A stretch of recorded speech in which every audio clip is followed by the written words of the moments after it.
у меня в 3 приема входит. Сперва вот так, одной рукой, потом второй рукой, или все вместе.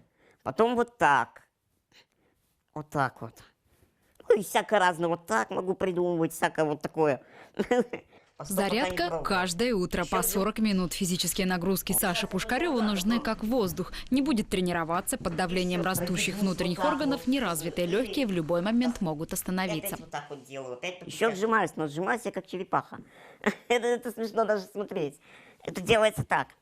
Вот как-то так я встаю, вот так вот, и вот так начинаю отжиматься. 20-30 раз я могу отжаться. После зарядки завтрак, помощь по дому и свободное время. Его теперь у Саши гораздо больше. 3 года назад он закончил школу. Об уроках и экзаменах сейчас думать не надо. Я люблю заниматься, читать книги разные.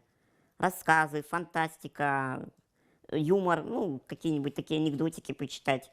Даже сказки немножко люблю, все-таки в душе я как ребенок. Как и все дети, любит поиграть в компьютерные игры, много времени проводит в интернете. У Саши более 4000 друзей по всему миру.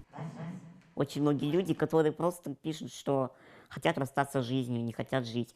А я же им пишу, я говорю, вот посмотрите на меня. Я маленький мальчик, инвалид, у меня есть семья. Значит, у вас тоже должен какое-то плечо, на которое вы можете опереться.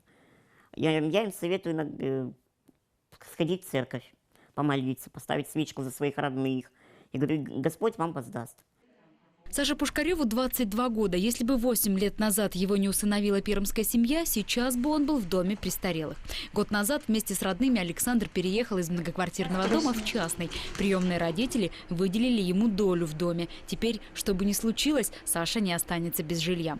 Новые условия позволяют мальчику чаще быть на улице. Раньше мама и папа спускали его на руках с 4-го этажа.